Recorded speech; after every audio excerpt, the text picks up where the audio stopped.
Mesdames, Messieurs, bonsoir. C'est un plaisir de vous retrouver une fois de plus dans cette édition de Un jour, un événement.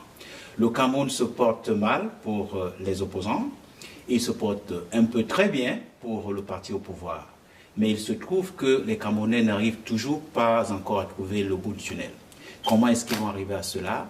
Un citoyen, un Camerounais, a cru devoir créer un mouvement, à savoir 11 millions de Camerounais, 11 millions d'inscrits, 11 millions de votants, appelez-le comme vous voulez, en tout cas 11 millions qui s'est transformé en un autre mouvement, à savoir 11 millions, c'est toujours le chiffre 11. Il aura le temps de nous expliquer tout à l'heure s'il s'agit de 11 millions d'inscrits, 11 millions de votants ou 11 millions de Camerounais. Nous avons pris la peine de l'inviter parce que nous avons constaté qu'il a non seulement touché la base des Camerounais au niveau des 10 régions du Cameroun, mais également qu'il a fait le tour en Europe et qu'il a même fait un autre tour aux États-Unis. Alors, nous voulons bien savoir d'où lui viennent tous ces moyens, d'un, et de deux, qui nous donne un peu son avis sur les grands problèmes que rencontre le Cameroun aujourd'hui. Vous l'avez imaginé, il s'agit bel et bien de M. Cabral Libby. M. Cabral Libby, bonsoir. Bonsoir à vous. Qu'est-ce qui vous fait courir? D'abord, je commence à tolérer de moins en moins les petites insuffisances ou les petites paresses de journalistes. Vous l'avez dit, vous m'avez invité. Prenez la peine souvent, lorsque vous m'invitez, de vous renseigner suffisamment à mon sujet. L'opération que j'ai lancée, l'opération 11 millions d'inscrits, qui a muté en opération 11 millions de citoyens. J'espère pour vous que la prochaine fois que l'idée vous viendra de m'inviter ou de parler de moi, vous aurez le terme juste et le renseignement à propos. Maintenant, qu'est-ce qui me fait courir? Permettez que nous puissions passer aux aveux complets, parce qu'on dit souvent que l'enfer, c'est les autres. Nous passons aux aveux complets. Donc, vous parlez de 11 millions de citoyens. 11 millions de citoyens, autant pour moi. Ok, alors, la question qu'on va me poser, qu'est-ce qui me fait courir? Tant mieux, vous vous intéressez maintenant à mes activités athlétiques. Tout à fait. C'était pour rire. Mais je cours depuis 13 ans. Je suis dans le champ public, je l'ai rappelé à l'envi, je suis dans le champ public, médiatique, politique depuis 13 ans. Et depuis cette date-là, c'est-à-dire novembre 2004, j'exprime ma vision d'un Cameroun différent. J'ai tiré ou fait le constat d'échec du système gouvernant camerounais. Et depuis cette date, je n'ai cessé de mobiliser, d'enseigner, de renseigner, de commenter, de critiquer, de proposer pour que le Cameroun soit gouverné différemment. Voilà ce qui me fait courir. Je pense que je suis un digne ou respectable ou modeste continuateur de ceux qui ont précédé le travail que j'essaye d'accomplir, que je m'évertue à accomplir, c'est-à-dire celui de la construction d'un Cameroun où chaque Camerounais portera la fierté de sa nationalité, où chaque Camerounais se sentira en sécurité, où chaque Camerounais pourra avoir une espérance, où chaque Camerounais pourra appréhender l'avenir en toute sérénité. Bien, vous voulez que chaque Camerounais appréhende l'avenir en toute sérénité. Cela me donne l'occasion de vous demander votre point de vue par rapport à l'actualité qui est tout à fait brûlante et pour laquelle les chefs d'État de l'Union européenne, en fait, l'Union européenne et l'Union africaine se sont retrouvés au niveau de la Côte d'Ivoire. Quelle est la lecture que vous faites de cette rencontre Union africaine-Union européenne? Mais écoutez, c'est une lecture tout à fait classique. Les rapports entre les continents sont des rapports géopolitiques, géostratégiques, au cœur desquels s'inscrivent un certain nombre de problématiques qui diffèrent d'un moment ou à un autre de l'histoire. Mais ce qui est important, c'est l'échelle, et j'emploie ce terme à M. Macron, c'est l'échelle où on situe ces relations, où on situe ces rencontres, où on situe ces rapports. Tant que ces rencontres-là s'inscrivent encore dans un paradigme de dominant, de dominer, lorsque ces rapports sont traversés par le complexe de supériorité par les uns et d'infériorité par les autres, ça donne au finish des rencontres un peu pour rien, où les uns viennent donner des ordres, les autres les reçoivent.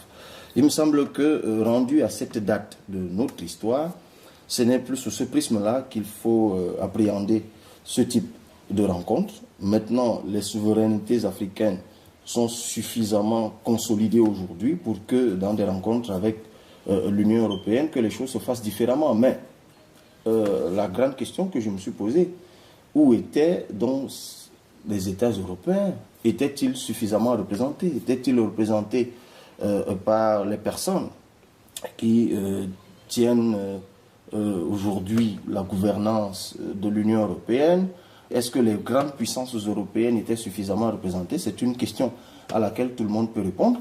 Mais la thématique, elle m'intéresse au plus haut point, qui était celle de l'investissement sur la jeunesse pour un avenir durable.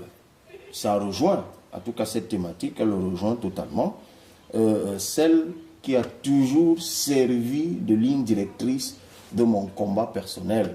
Depuis 13 ans, je vous le dis, j'ai toujours estimé que l'Afrique, notamment mon pays, le Cameroun, si vous voulez qu'on s'arrête là, qu'il y ait un véritable renouvellement de la classe politique, qu'il y ait un rajeunissement de la classe politique. Je me réjouis que cela ait été au cœur des échanges, même si, une fois que je me suis réjoui, je suis obligé de reconnaître, pour le regretter, que pendant qu'on parle de la jeunesse, ben, tout autour de la table de discussion, on voit moins de jeunes, ou plutôt on a vu moins de jeunes. Mais de toute façon, j'espère que beaucoup de jeunes Africains étaient à l'écoute. Bien voilà, mesdames, messieurs, merci de vous joindre une fois de plus à nous. Au microphone, je suis Roncessé dans cet entretien avec Cabral Liby qui s'entretenait avec nous au sujet de la rencontre Union africaine-Union européenne qui s'est tenue du côté de Abidjan. Et nous allons aborder un des aspects également de la plupart des tournées qu'il a faites. Monsieur Cabral Liby, vous avez séjourné en Europe. Quel était l'objet de ce séjour? C'est le même objet qui a gouverné le tour du Cameroun que j'ai effectué dans le cadre de la sensibilisation des masses à l'effet d'une inscription massive, si je puis m'exprimer ici, sur les listes électorales dans la perspective de l'année électorale 2018. Donc je suis allé à la rencontre des compatriotes de la diaspora à leur demande et c'est tout à leur honneur. D'abord, le prétexte, vous devez le savoir, parce que ça a été diffusé longuement dans les réseaux sociaux, c'était ce prix qui m'a été décerné par l'Observatoire électoral de la diaspora, prix du meilleur booster de la démocratie en 2017, et à la faveur justement de ce prix qui m'a été décerné en Belgique, les compatriotes de l'Europe, dans plusieurs pays, ont manifesté leur envie de me rencontrer. Ça a donc donné lieu dans beaucoup de pays à des rencontres de discussion. C'était le cas en France, dans plusieurs villes, je crois, Nantes, Paris, Drenny. C'était le cas en Italie, à Milan, à Rome. Ça a été le cas en Suisse, je crois, Genève, Lausanne. Ça s'est fait dans un délai assez court et j'ai dû courir longtemps pour employer un terme que vous chérissez personnellement. Tout à fait. Et comme je le disais tantôt, ça a donné lieu à des échanges très intéressants. Les Camerounais de la diaspora qui étaient inondés de désinformation en mon sujet ont eu l'occasion de me poser toutes les questions liées au financement, liées à mes intentions réelles, liées à toutes ces accusations saugrenues que beaucoup de personnes visiblement dérangées, oisives, pensent devoir déverser dans les réseaux sociaux et ailleurs, mais en même temps, c'est un peu ça le champ politique aussi. Donc c'était plutôt intéressant. Je suis parti de là avec le sentiment que beaucoup d'équivoques étaient levés, que beaucoup de mensonges étaient balayés, et j'ai surtout senti en ces Camerounais une profonde attente, dans le sens d'une proposition de les faire rentrer au Cameroun. Et c'était exactement cela mon message. Je leur disais, je vous tends la main, rentrons au Cameroun, aidez-moi à créer des conditions de votre retour au Cameroun. Et je leur ai fait un certain nombre d'offres.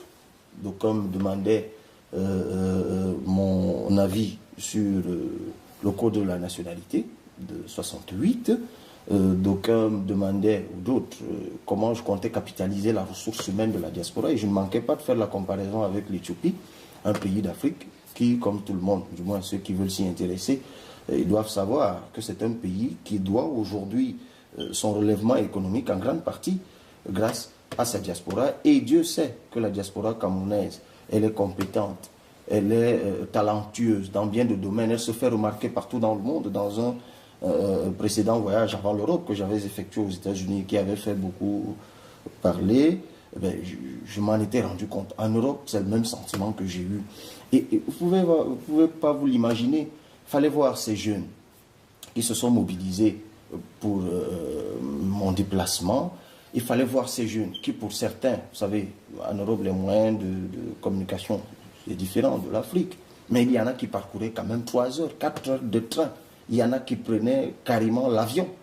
Venant à ces rencontres de discussion, c'était très intéressant. J'ai vu les Camerounais qui ont très envie, qui s'intéressent à leur pays, qui ont très envie de se mettre au service de leur pays, qui, la mort dans l'âme, vivent à des milliers de kilomètres parce que contraints, pour une raison ou pour une autre, de s'en aller. Et on voit parfois les conséquences que cela produit avec l'actualité libyenne dont on a beaucoup parlé, dont on parle encore.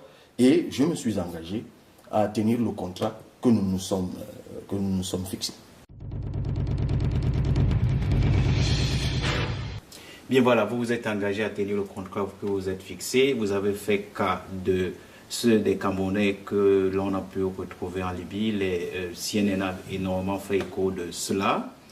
Et on se rend sans doute compte que ces Camerounais sont à la recherche du travail. Comment feriez-vous pour garantir l'emploi aux Camerounais qui, je le vois, et tout le monde le réclame à corps et à cri, de pouvoir trouver des conditions de travail au niveau du Cameroun? Comment est-ce que vous allez effectivement le faire? Alors, cette question qui est très intéressante traduit l'état d'esprit des Camerounais. Nous brûlons toujours les étapes, nous avons vite en besoin. Vous me posez la question de comment je compte créer de l'emploi au Cameroun. Vous posez là la question à quelqu'un qui est ou qui a déjà annoncé sa candidature à une élection présidentielle. Peut-être que ce moment viendra et de toute façon, j'ai annoncé un projet de société sur lequel je suis en train de travailler, sur lequel nous sommes en train de travailler, parce qu'à la faveur d'abord de la visite aux États-Unis, puis de celle en Europe et dans d'autres pays d'Afrique, dont on parle peu, parce qu'on ne dit pas suffisamment qu'après l'Europe, je suis allé au Sénégal, on ne dit pas suffisamment qu'avant d'aller en Europe, j'étais déjà allé au Nigeria, au Ghana, au Kenya, toujours au Sénégal, pour rencontrer, enfin, je l'ai déjà dit, pour rencontrer des Camerounais, et j'ai rencontré beaucoup d'expertise dans plein de domaines, et qui sont en train de contribuer à l'élaboration de ce projet de société que je veux inclusif. Et c'est peut-être encore l'occasion de lancer un appel à l'endroit des Camerounais de tout âge, de tout bord, où qu'ils se trouvent dans le monde. Nous sommes réceptifs à toutes les propositions parce que nous voulons, dans la perspective de l'année 2018, proposer un projet de société qui pourrait d'ailleurs être récupéré par n'importe quel homme politique. C'est peut-être de l'altruisme politique, appeler ça comme ça, mais nous voulons notre projet de société inclusive. Mais de toute façon, je vous dirai tout à l'heure, l'idée que nous commençons à nous faire dans ce sens-là. Mais avant ça, il faut donc que nous puissions arriver au pouvoir, M. Etamé. Et pour arriver au pouvoir, si jamais c'est le cas, quand je dis nous, ça pourrait être moi ou un autre. Je me suis déjà prononcé sur la question de l'élection, sur les primaires et autres. Mais il faut déjà que les gens s'inscrivent sur les listes électorales. Il faut que les gens s'engagent. Il faut que les gens se mobilisent. Si vous ne votez pas, si vous ne vous impliquez pas préalablement, comment allez-vous donner la chance à un autre projet de société d'être implémenté? Donc la question, elle est là. Je veux bien qu'on s'étende sur le projet de société, mais je trouve quand même étonnant que la condition, l'une des conditions pour s'inscrire, ce soit que quelqu'un vous dise ce qu'il compte faire s'il est élu, alors qu'on ne parle pas encore de candidature ou d'élection. Oui, mais Cabral, permettez-moi de vous interrompre tout à fait. Parce que, vous le savez tout comme moi, le travail est loin de nous 3 grands mots. L'ennui, le vice et le besoin. Ceux des Camerounais et des Camerounaises qui sont retrouvés en Libye, c'est parce que ces Camerounais recherchaient quelque chose, le travail. Et parce que ces Camerounais s'ennuyaient, et c'est à cause de cela que ces Camerounais se retrouvent aujourd'hui dans tout ce qu'on peut imaginer comme vice et comme déviance dans la société. Alors, ces Camerounais que vous appelez à s'inscrire massivement, quelles sont les garanties que vous leur donnez en disant vous allez pouvoir défendre leur vote le moment venu? Comment ça va se passer pratiquement? Parce que j'imagine que le Camerounais qui se trouve en Guélémédouka, ou celui qui se trouve à Kolofata, ou celui qui se trouve à Guidère, ou dans l'Ombe et dans la Lamawa, voudrait bien savoir qu'est-ce que Cabral Libri, devenu président, m'apportera.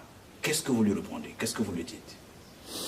Peut-être avant de parler de la défense du vote, c'est bien cela votre question. Tout à fait. Il faut effectivement dire un mot sur l'emploi. Je vous l'ai dit tout à l'heure, je vous ai promis tout à l'heure d'y revenir. Ne serait-ce que la philosophie de l'emploi. Quand on dit trouver de l'emploi, il y a au moins, en théorie, 3 types d'emplois. Ou si vous voulez, 3 types d'employeurs. Il y a l'État, qui est une personne morale de droit public, qui emploie. Il y a dans le privé des personnes morales de droit privé, c'est-à-dire des entreprises privées qui emploient. Et puis, évidemment, il y a de l'auto-emploi, sauf que ça se mue également en entreprise privée. L'État ne peut pas employer tout le monde, c'est évident, c'est un truisme. Mais l'État peut déjà régler un certain nombre de problèmes en rationalisant ses dépenses. Donc l'État pourrait employer davantage en rationalisant ses dépenses. Parce que dans des secteurs tels que la médecine, tels que l'enseignement, il en faut. La justice. On est en déficit de personnel dans la plupart des secteurs d'emploi de l'État. Je n'ose même pas parler alors du volet technique, ingénierie. Ça, c'est quelque chose d'important. Donc, vous l'avez compris, lorsque vous voulez régler le problème de l'emploi, vous devez régler même d'ailleurs en amont la question de la formation. Parce que l'État ne pouvant pas employer tout le monde, il faut donc donner la possibilité au privé d'employer davantage de personnes. Cela passe par un certain nombre de formulations, par un certain nombre de propositions, par un certain nombre d'actions qui ont trait à la fiscalité, qui ont trait, je viens de parler de la fiscalité de l'impôt et tout le reste, et puis les conditions globales même de l'exercice de l'activité privée, la question de la corruption. Je vous renvoie à toutes ces rencontres qu'il y a chaque année entre le secteur privé ou le secteur des affaires au Cameroun et l'État, et qui, chaque année, en tout cas, c'est tous les 2 ans, je crois qu'ils se rencontrent avec le Premier ministère, où ils font savoir un certain nombre d'hypothèques qu'il faut absolument lever. On commencerait par là. Mais il faut évidemment encourager l'auto-emploi par le financement des PME. On est dans un pays où le génie foisonne. On est dans un pays où le génie pourrait foisonner davantage. Il suffit simplement de donner la possibilité à tous ces jeunes, dans un secteur aujourd'hui comme l'électronique, les NTIC, il suffit simplement de mettre à la disposition des jeunes qui ont des idées incroyables et qui peuvent mettre en route des entreprises multiples, multitalents, multifonctions, multi-options, mettre à leur disposition un financement.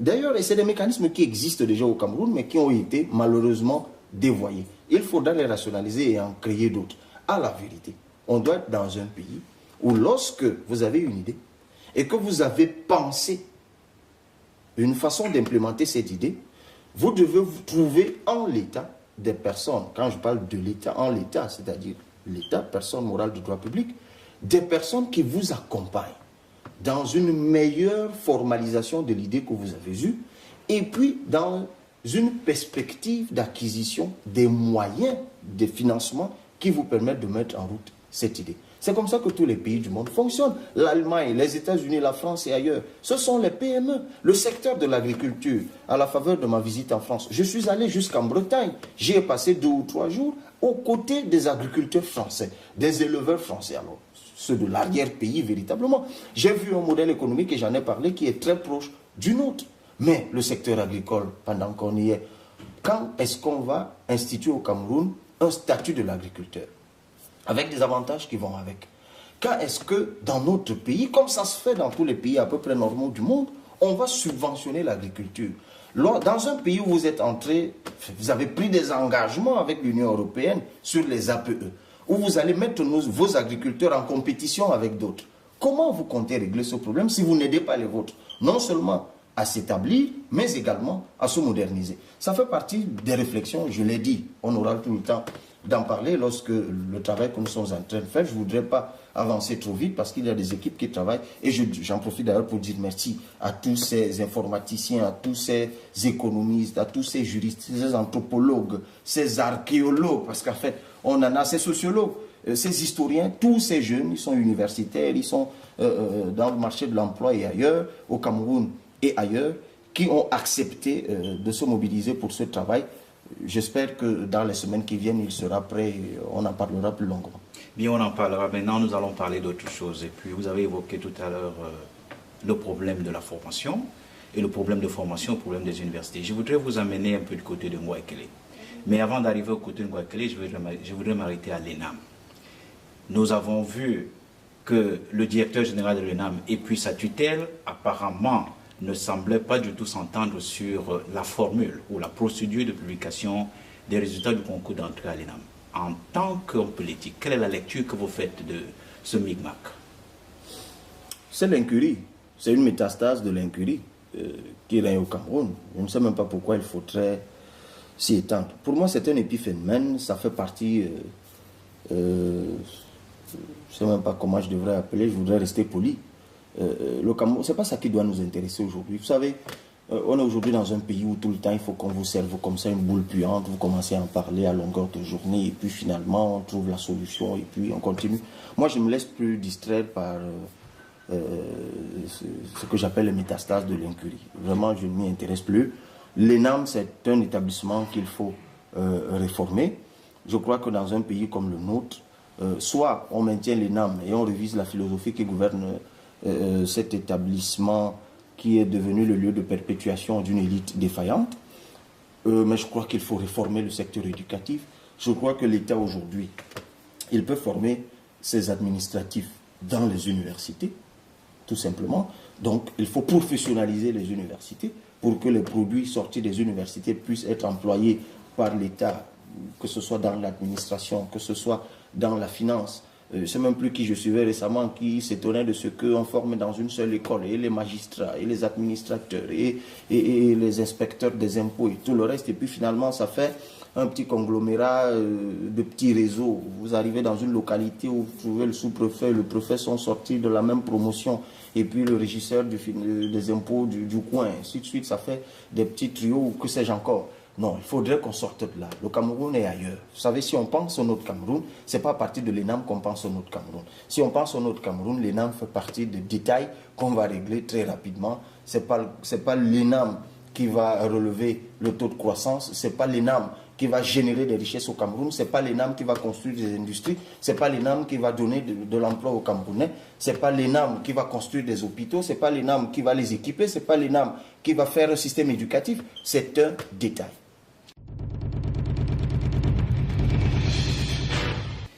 Bien voilà, mesdames, messieurs, si vous venez de vous joindre au microphone, je suis Ron CC. Je m'entretiens avec monsieur Cabral Libby qui est en train d'aborder un certain nombre de problèmes internationaux et également les problèmes camerounais. Maintenant, je voudrais que nous puissions aborder un autre aspect qui est excessivement important, à savoir l'aspect du problème anglophone. Cabral Libby, la crise anglophone perdure. Et les députés disent que, les députés SDF, autant pour moi, disent qu'ils ne vont pas arrêter ce mouvement tant qu'ils n'ont pas de solution. Quel regard portez-vous sur cet état de choses? Vous dites la crise anglophone s'éternise. Vous savez, il est dans un pays des moments où on est obligé de dépasser des clivages. Le problème, ou la crise anglophone, comme vous l'appelez, est un problème national. C'est une crise d'identité, une crise d'appartenance. Aujourd'hui, c'est peut-être les anglophones. Demain, ce seront des francophones ou une partie de francophones, comme c'est le cas avec les anglophones, parce que ce ne sont pas tous les anglophones qui sont au devant de cette crise. Mais quel que soit le bord par lequel on appréhende cette crise, on est tous indignés, on est tous meurtris, parce qu'il y a près d'une dizaine de Camerounais qui ont déjà laissé leur vie. Et c'est inadmissible. D'aucuns, parce qu'ils revendiquaient des droits qu'ils jugeaient légitimes, d'autres, parce qu'ils faisaient simplement leur travail, parce qu'ils sont militaires, gendarmes ou policiers. L'incurie des autres, les négligences des autres, les attentismes des uns ne doivent en aucun cas entraîner la mort des autres. Et moi, je voudrais m'arrêter un instant et inviter tous ceux qui parlent de cette affaire, tous ceux qui regardent cet entretien, à s'arrêter un moment, à s'incliner devant la mémoire de ces Camerounais, morts sur le champ du combat, certes interne, mais c'est un champ de combat. Je voudrais adresser aux familles éplorées de toutes parts mes condoléances les plus sincères et leur faire, je ne sais pas si c'est une promesse, mais leur dire, si ça peut les rassurer, que moi je serai toujours du côté de ceux qui veulent trouver une solution définitive à cette crise.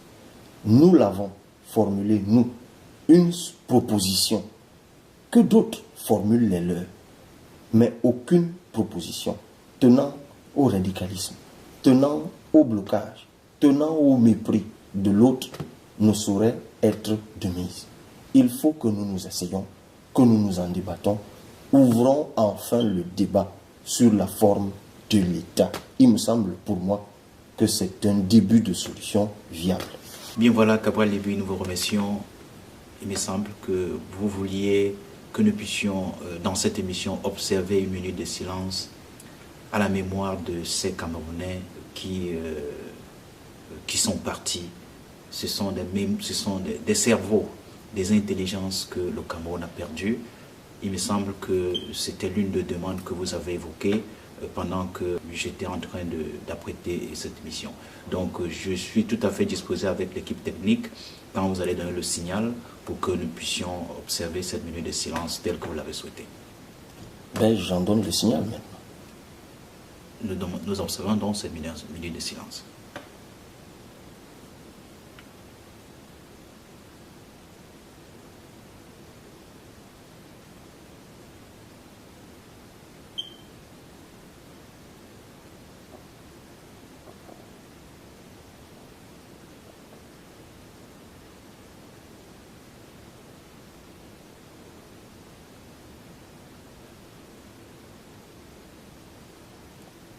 Je vais peut-être donner le signal de la fin aussi. Voilà.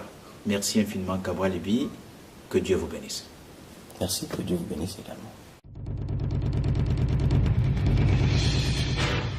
Nous avons vu l'Assemblée nationale camerounaise. 4 de ces étages qui sont partis en flammes, beaucoup de pertes. Et quelques instants après, nous avons vu que les députés, pour bien les nommer, les députés SDF, n'arrivaient pas à faire inscrire sur le programme de l'ordre du jour l'examen du problème anglophone. Ce qui a amené toutes sortes de ce que les uns et les autres appellent un tohu-bohu. Les autres disent qu'ils criaient AU et Adia pour se faire entendre. Au point qu'on a entendu un certain nombre de chansons pour lesquelles certains Camerounais n'étaient pas du tout habitués. En tant qu'homme politique, quel regard portez-vous sur ce genre de fonctionnement où tout semble aller sens dessus-dessous au niveau de notre Assemblée nationale?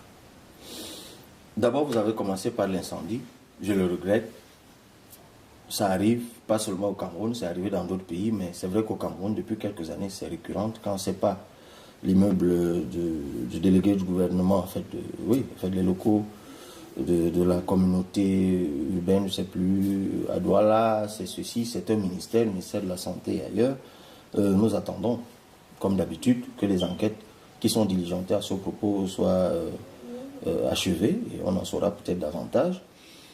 Sur les députés SDF, notamment, qui font montre ces derniers temps, en tout cas pour la dernière session de l'année 2017, la session parlementaire, ils font montre d'un activisme qui est remarqué et qu'il faut saluer.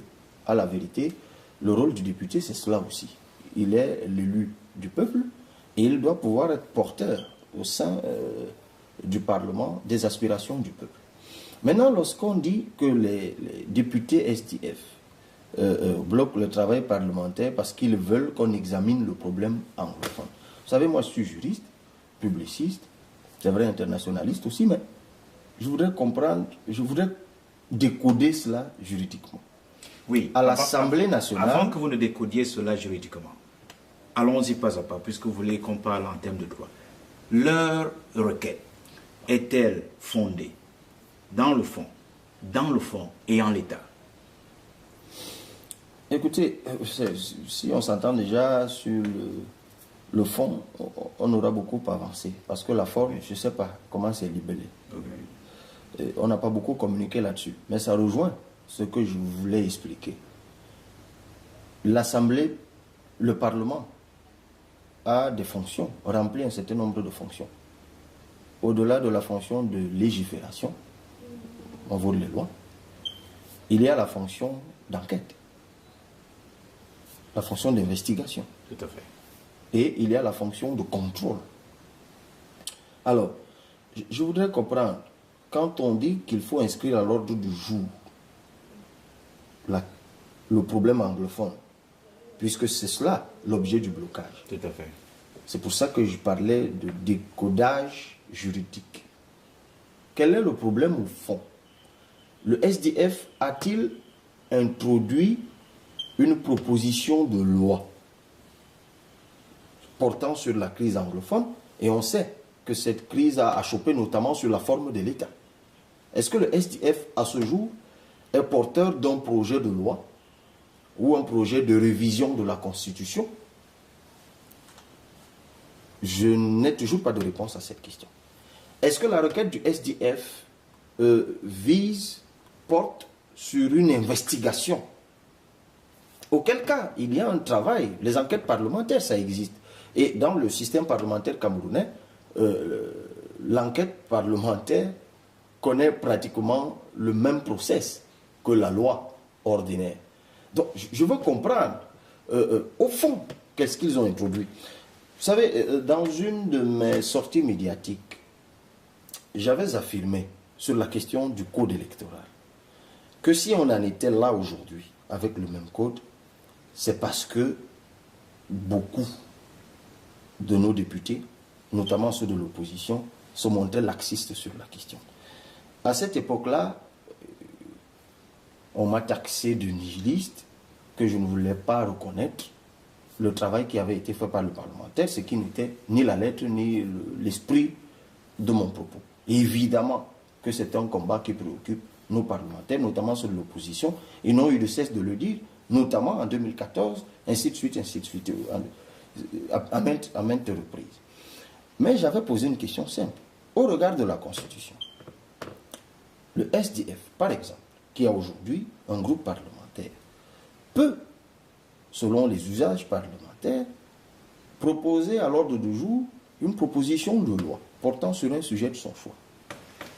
Et qui, à la 3e session, est examiné de plein droit, si cela ne fait pas l'objet d'examen lors des 2 précédentes sessions. C'est une prescription constitutionnelle. Et à l'époque, j'avais pensé que les partis politiques d'opposition devaient au moins faire ce qui est à leur disposition, c'est-à-dire sortir de l'hémicycle lorsque la Constitution était violée sur un sujet comme celui-là. Ce qui n'a pas été le cas jusqu'ici. Mais il n'est jamais tard, comme on dit. Si finalement les députés SDF ont compris que c'est ce blocage-là qui est efficace, ben c'est tant mieux. Parce que c'est comme cela que nous voulons notre Parlement. Et c'est tout ce qu'on leur demande. De pouvoir courageusement exprimer leur mécontentement, de pouvoir courageusement bloquer ce train-train qui nous mène nulle part. Donc je salue cette réaction. Maintenant, on peut toujours trouver en cela un certain opportunisme politique, parce que c'est la crise anglophone. La plupart des députés que nous voyons manifester sont anglophones. La crise dure depuis 1 an. Donc, ils auraient pu le faire depuis 1 an, mais ils choisissent maintenant de le faire. Tant mieux. Ceux qui aiment beaucoup analyser diraient que, bon, ils le font parce que c'est la dernière session avant l'entrée dans l'année électorale et que peut-être que dans leur base électorale, les électeurs estiment qu'ils ne les ont pas suffisamment défendus et qu'il faut qu'ils se rattrapent rapidement avant d'entrer en année électorale. Mais dans un cas comme dans l'autre, opportunisme politique ou pas, de toute façon, la politique se nourrit aussi d'opportunisme. Le plus important, c'est l'objectif qu'on veut atteindre et la façon dont on s'y engage ou s'y investit. Et dans le cas spécifique que vous évoquez, moi je le salue, je le répète encore, je le salue, espérons simplement qu'en face, le message va être entendu. Et puis de toute façon, c'est peut-être l'occasion pour les autres franges de l'opposition qui sont représentées au Parlement, et même en dehors, d'exprimer leur soutien, et même peut-être de le manifester à l'endroit du STF. Il faut parfois sortir des petits égoïsmes des uns et des autres. De toute façon, moi, j'exprime tout mon soutien à ce qui se passe là-bas. Bien voilà, vous estimez tout votre soutien à ce qui se passe du côté de l'hémicycle à Mouekele. Restons pratiques. Vous voulez que les Camerounais arrivent à voter. Vous voulez qu'ils soient patriotes. S'il vous était demandé de proposer une solution de crise pour résoudre ce problème de façon définitive, quelle est la solution que vous donnerez? Au point où on en est, il n'y a plus de solution miracle. Il faut avoir l'humilité de le reconnaître. D'ailleurs, la situation a dérivé dangereusement à un tel point que j'ai suivi le président de la République du Cameroun revenant du sommet de l'Union africaine, en fait UA ou UAUE. L'Union africaine, l'Union européenne. Et qui a fait une brève déclaration écrite à la descente de l'avion où il disait que c'était clair pour tout le monde maintenant qu'il s'agissait d'une bande de terroristes à la solde d'un mouvement réputé sécessionniste, étant entendu que la sécession au regard de l'article 111 de notre code pénal est elle-même une infraction criminelle. Donc, on en est là, des gens en meurent davantage, parce que les gens sont déjà morts par le passé. Mais là, il y a des embuscades, il y a des attaques qui s'assimilent effectivement à du terrorisme. Donc, les frustrations se sont tellement exacerbées que désormais, les revendicateurs emploient des méthodes aux conséquences, pour certaines irréversibles. Donc, la solution, de mon point de vue, demeure la même que j'ai toujours proposée, le débat sur la forme de l'État. Il y a un certain nombre d'erreurs qui ont été commises. Les tenants sciés de l'État ne veulent pas reconnaître leurs erreurs. Les mêmes qui, il y a un an, traitaient cette crise avec hauteur, mépris, ils se sont tus entre-temps. Ils ne parlent plus. Tant mieux, c'est déjà une avancée. Mais c'est une façon pour eux de reconnaître qu'ils se sont trompés. Donc, il faut rouvrir le débat. Ce débat auquel on a mis fin, simplement parce que certaines élites anglophones voulaient éliminer des élites montantes qui s'étaient constituées un interlocuteur de l'État et qu'ils sentaient leur position menacée, ça a donc créé un vide qui a laissé prospérer des radicaux et ça a donné lieu à ce que nous vivons. Je le dis encore, le problème anglophone porte sur la forme de l'État. Et il est, de mon point de vue, encore temps d'ouvrir un débat sur la forme de l'État. La proposition que nous avons faite, elle est connue. C'est celle d'un fédéralisme à 10 que nous appelons le régionalisme. Parce que le fond de ce problème, c'est l'autonomie.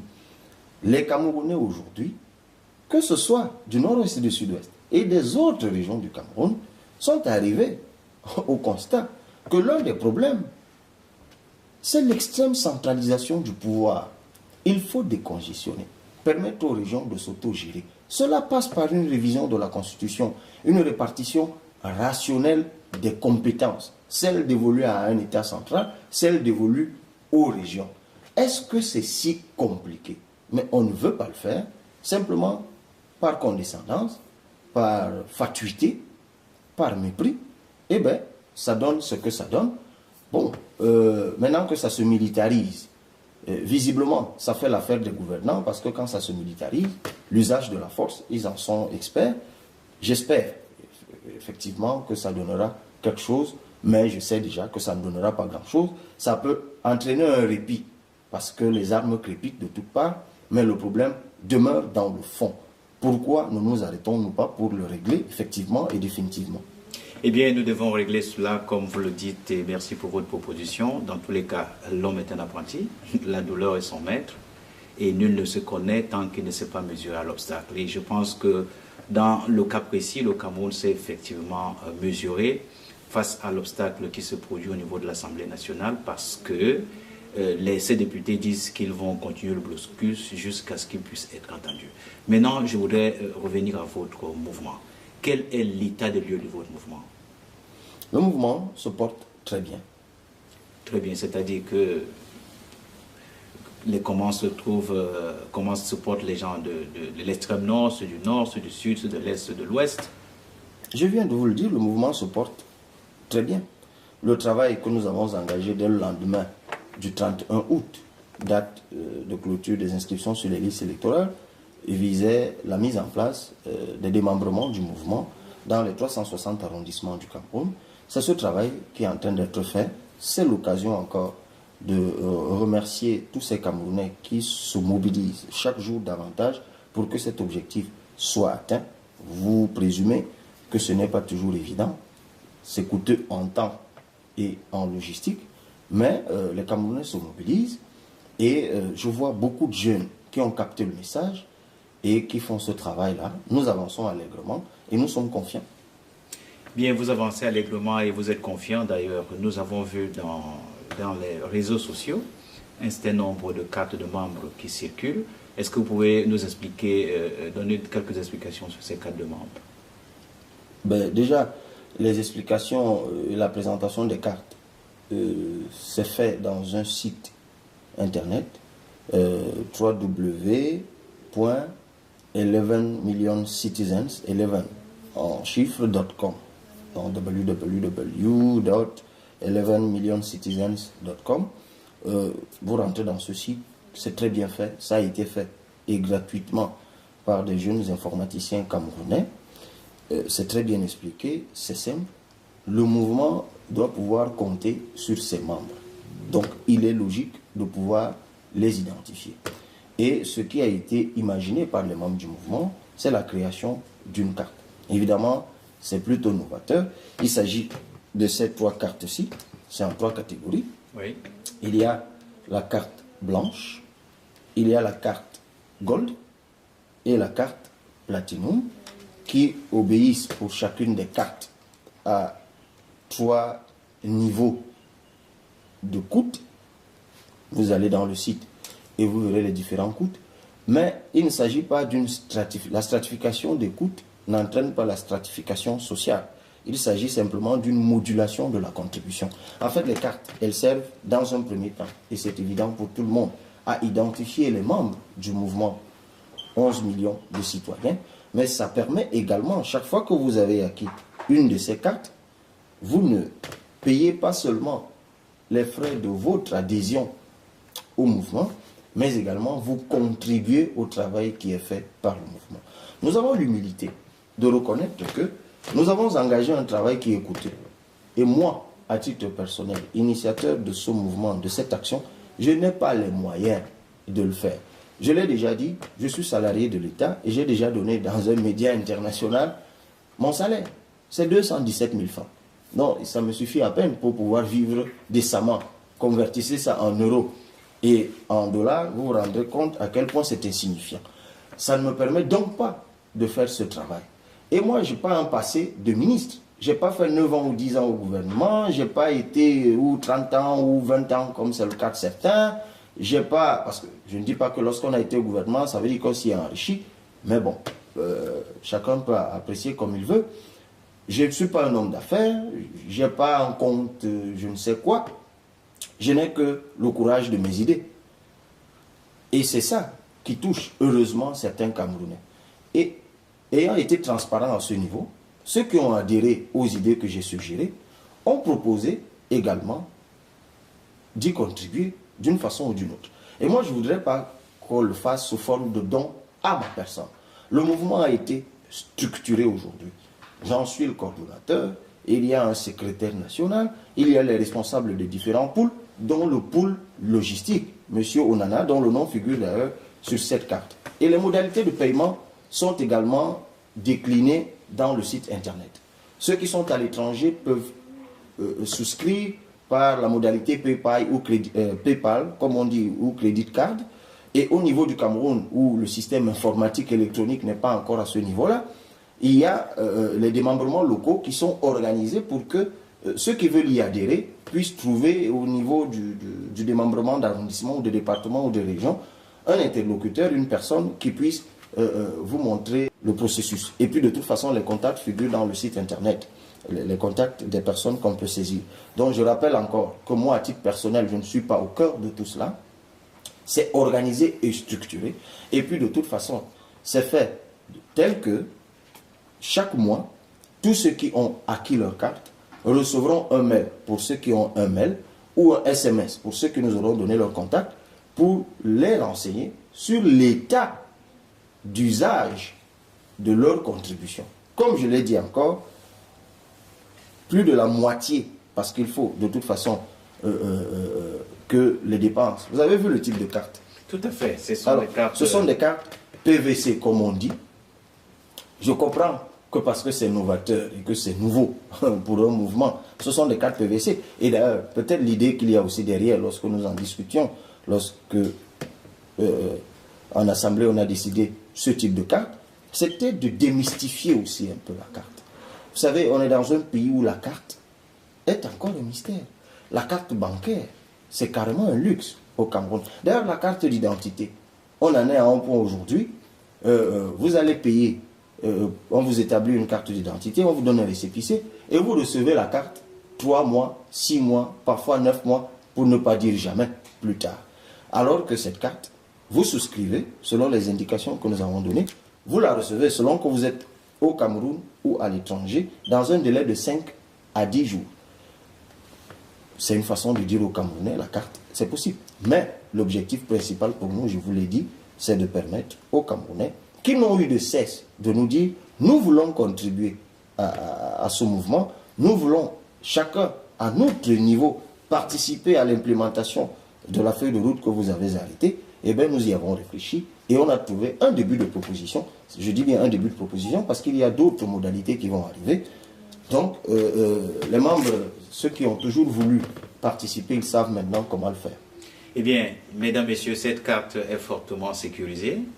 Je ne sais pas du tout comment la décrire, mais au regard de la carte, il y a non seulement le drapeau du Cameroun, mais il y a également le website. Il y a déjà le logo, il faut bien préciser. Et ce logo encore, que beaucoup, il faut savoir comment il est venu. Ce logo qui est le monument de la réunification en vert ou jaune, c'est pour ça que vous avez évoqué le drapeau. Oui. Il y a eu une sorte de concours qui a été lancé par le mouvement. Plusieurs jeunes ont proposé, et autres infographes ont proposé des logos. C'était un concours, et puis il y a un jury qui a tablé là-dessus et qui a retenu celui-là qui, heureusement, fait pratiquement l'unanimité et tant mieux. Mais voilà, nous avons constaté également que le website a été fait par Fiango. Fiango, c'est du côté du sud-ouest. Comment vous avez fait pour choisir? Écoutez, on va pas commenter là-dessus, je vous l'ai dit. Ce sont les membres du mouvement qui travaillent là-dessus. Donc, ils proposent leur aide, leur contribution, leur participation, et ça donne le travail que vous avez. Et ce n'est qu'un début d'ailleurs. Elle est fortement sécurisée.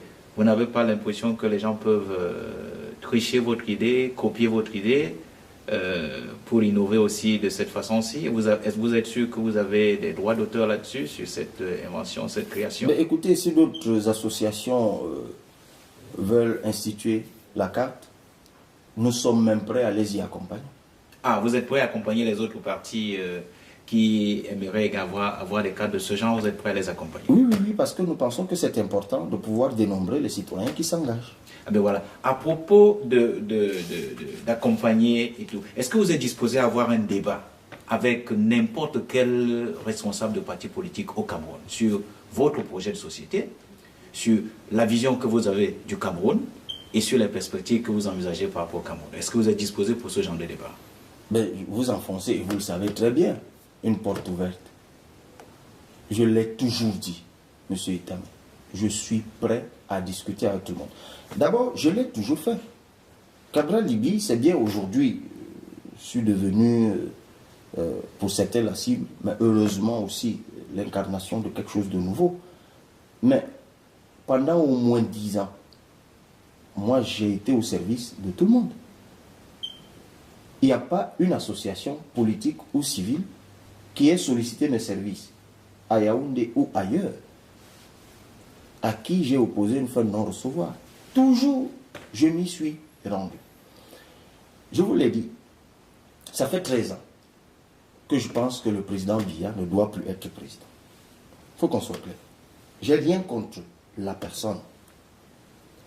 Mon problème à moi, c'est que le Cameroun, pour lequel il y en a qui ont donné leur vie, ce Cameroun que Dieu a gratifié, je parle de ceux qui croient en Dieu, de richesses, de toutes sortes, du sol, du sous-sol, ce pays qui a eu la grâce d'avoir des enfants talentueux, compétents, je l'ai dit en début d'entretien, qui font leurs preuves partout dans le monde, même là où vous ne soupçonnez pas. J'ai toujours pensé, depuis ma jeunesse, que ce pays ne méritait pas une telle gouvernance. Mais je continue à travailler d'année en année, d'élection en élection, aux côtés de ceux qui partagent le même objectif pour moi, celui de construction d'un Cameroun différent, meilleur, où tout le monde trouve sa place, où même tous les pays de la sous-région pourraient trouver leur place. Je suis prêt à travailler aux côtés des autres. Et sur la question, je vous vois venir, des élections. Le mouvement 11 millions de citoyens, je vous l'ai déjà dit, ira à toutes les élections, aux côtés de ceux qui accepteront que nous cheminions ensemble. Sera rendu public une plateforme que le mouvement 11 millions d'inscrits a nouée avec un parti politique avec lequel nous discutons. Cette plateforme restera ouverte à d'autres partis politiques, à d'autres organisations politiques ou de la société civile, pour qu'ensemble nous puissions discuter. Je vous l'ai dit tout à l'heure, sur le projet de société que le mouvement va publier. Nous travaillons avec des personnes de tous bords. Je reste ouvert, moi en tant que Cabral Libye, dans la perspective de l'élection présidentielle, pour que vous ne posiez plus la question. Je l'ai déjà dit à tous ceux qui m'ont demandé est-ce que je serai candidat. Je leur ai dit, en tant que citoyen âgé de 37 ans, sans casier judiciaire, jouissant de tous mes droits, ben, je me réserve le droit d'être candidat à l'élection présidentielle. Un point, un trait. Mais j'aimerais le faire dans le cadre des primaires. Et je suis même déterminé à le faire dans le cadre des primaires.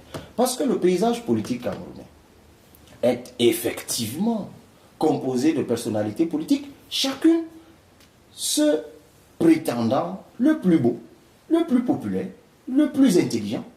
Mais donnons la possibilité au peuple de se prononcer, qu'ils se choisissent le candidat qu'ils trouvent le plus à même d'affronter le tout-puissant candidat sortant qu'est le président Biya. Mais pourquoi c'est si difficile? Tout le monde veut être devant et les autres derrière lui. Laissons le peuple choisir. Moi, je suis prêt à aller à ces primaires aux côtés de tous les grands noms de l'opposition. John Frundi, Bello Bouba, Maurice Kamto, Adamou Damdjea. Moi, je reconnais même que je suis le petit pousset, le tout dernier, et tout ce qu'on veut, celui qui ne peut rien gagner, celui qui n'a pas les moyens de faire de la politique, qui n'a pas d'expérience, qui n'a pas d'argent, et qui n'est tout... Enfin, j'ai lu tout ce qu'on veut. Mais alors, faites-vous au moins accompagner par moi dans les primaires et laissez le peuple me confirmer cette place que vous me donnez et donner la possibilité au peuple de conforter celle que vous prétendez avoir. Donc, moi, je suis prêt, même dans le cadre des débats, d'idées. Je vous l'ai dit, je suis à la tête d'un mouvement qui a son faisceau d'idées à proposer dans 11 axes. Notre projet de société aura 11 axes sur lesquels nous sommes en train de travailler, sur le numérique, sur la politique, sur l'économie, sur la sécurité, sur la forme de l'État, sur l'emploi, sur la santé, la sécurité alimentaire et tout ce que vous voulez. Nous travaillons là-dessus. Et nous voulons mettre nos idées en concurrence avec d'autres idées. C'est ça la démocratie. C'est tout ce que nous demandons, M. Etamin. Nous ne nous préoccupons pas d'être premier ou dernier à une élection tant que c'est le peuple qui décide. Bien, Cabral Libye, vous avez dit qu'on dit tout de vous. Le président Aïdjo disait qu'il est le père de la nation. Le président Paul Biya disait qu'il est celui par qui le changement est arrivé. Qui dites-vous que vous êtes? Je suis simplement Cabral Libye. Vous êtes tout simplement Cabral Libye. Simplement Cabral Libye, modestement Cabral Libye, l'humble citoyen qui, à un moment, a décidé de faire quelque chose. Aussi simple que ça. Ce qui arrivera de moi, ce qui arrivera par moi, c'est ce que le peuple aura décidé. Je ne suis pas un homme providentiel comme Aïdjo. Je le reconnais humblement. Je ne suis pas un homme providentiel comme Paul Biya. Je le reconnais humblement.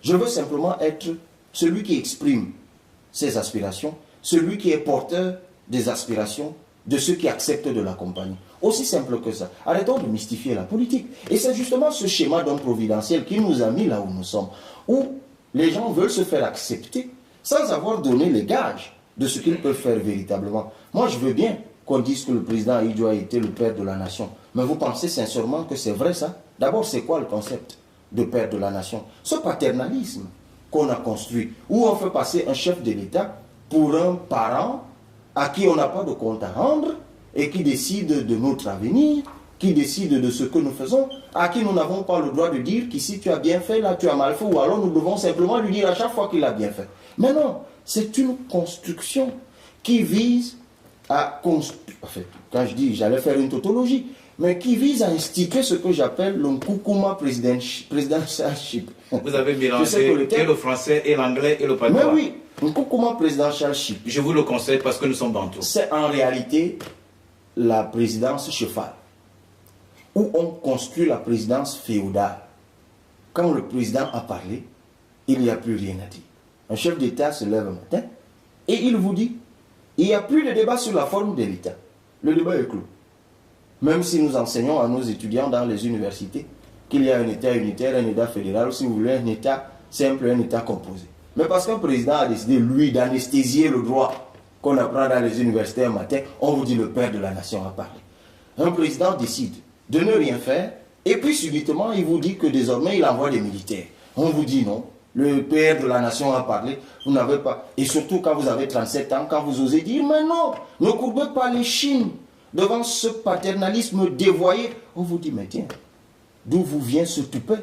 Vous qui n'avez que 37 ans, d'oser dire à quelqu'un qui a 50 ans de plus que vous, sur cette terre, qu'il a mal fait ou qu'il ne devrait pas faire. Je continue à avoir un chef de l'État, dans un pays réputé démocratique, un homme qui a un projet de société, qui est élu par un peuple, qui a des comptes à lui demander et qui lui-même a des comptes à rendre. Et nous allons en 2018, je dis aux Camerounais que M. Paul Biya, lui aussi, vient dans l'arène politique, défendre son bilan, propose des idées. Moi, je voudrais faire un débat avec le président Biya. Vous êtes prêt pour un débat avec le président Paul Biya? Mais vous voulez que je le répète? Naturellement. Je suis même prêt pour un débat à 4, à 5, à 6, à 7, à 10 avec le président Biya. Bien voilà, mesdames, messieurs, nous avons le plaisir de parler avec Abraham Dubuis. Nous sommes entretenus à bâton rompu sur les problèmes internationaux, sur les problèmes nationaux, sur les problèmes de parti, sur la forme de l'État. Et c'est avec grand plaisir que nous avons eu l'honneur et le privilège de l'avoir avec nous. Monsieur Abraham Dubuis, quelle est la question que nous n'avons pas posée? Écoutez, je ne réfléchis pas aux questions qu'on doit me poser. Je réfléchis au quotidien, aux solutions qu'il faut proposer. Eh bien, j'ai une question à vous poser. Depuis très longtemps, on ne vous voit pas, on ne vous entend pas, on ne vous sent pas dans les médias. Où est-ce que vous vous cachez, que je parle comme un Camerounais? Très longtemps, c'est un adverbe assez aggravant. Je ne sais pas quelle est votre formule de mesure du temps. Mais c'est vrai que depuis la tournée européenne, que je ne me suis pas exprimé publiquement ou dans les médias, mais c'est pour une raison toute simple. Avec mon équipe, nous travaillons.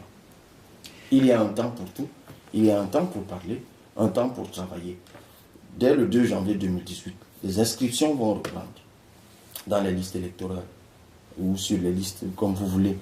Nous devons travailler à mettre en place notre mouvement dans les 360 arrondissements.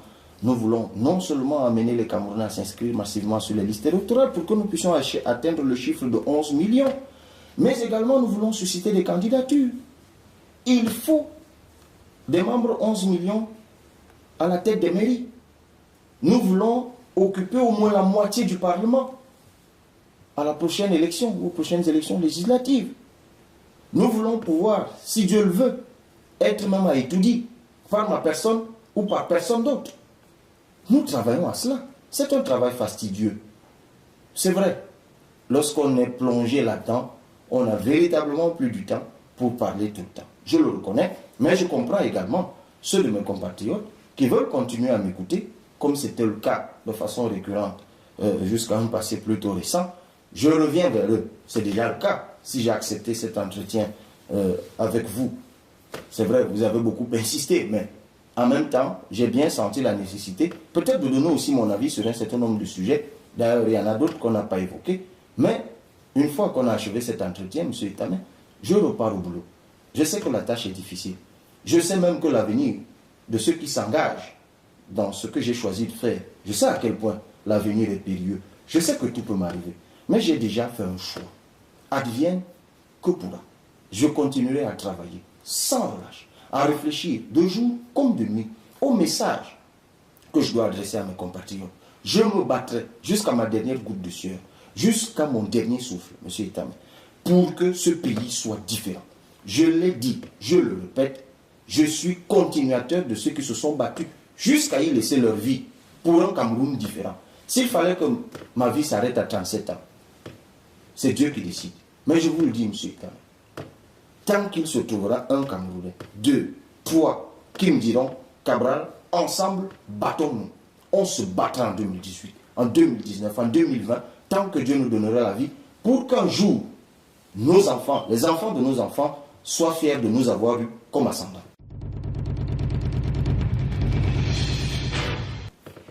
Bien voilà, mesdames, messieurs, c'est toujours un grand plaisir de s'entretenir avec Cabral Libby. Cabral Libby, est-ce que vous êtes charismatique? Ça fait partie des grâces divines. Et comme toute grâce divine, c'est celui qui écoute et qui observe qui est mieux placé pour apprécier. La politique... Alors je vous pose la question. Est-ce que vous me trouvez charismatique? La politique... Vous voyez à quel point c'est parfois difficile de répondre, même pour un journaliste. Je vais y arriver. La politique, c'est l'art de gérer la cité. Et pour gérer la cité, on utilise les moyens qui existent. Est-ce que vous pensez que vous pouvez faire la politique sans vous salir la main? Oui, on peut faire la politique sans se salir les mains et j'en apporterai la preuve. Eh bien, si vous faites la politique sans vous salir les mains, je vais répondre à votre question. Par la foi, vous vaincrez. Si ça veut dire que je suis charismatique, merci. C'est une façon de vous dire que par la foi, vous vaincrez, selon qu'il est écrit dans le livre de Hébreux. La foi, c'est une ferme assurance des choses qu'on espère. Vous espérez bien vaincre, et une démonstration de celle qu'on ne voit pas. On ne voit pas encore comment cela va se présenter. Mesdames, Messieurs, c'est un grand plaisir de vous avoir ce soir. Vous étiez dans Un jour, un événement. Au microphone, je suis Ronce. J'ai eu le plaisir d'avoir avec moi Cabral Libby. Bien voilà, Cabral Libby, merci beaucoup. Merci à vous également. Et à la prochaine.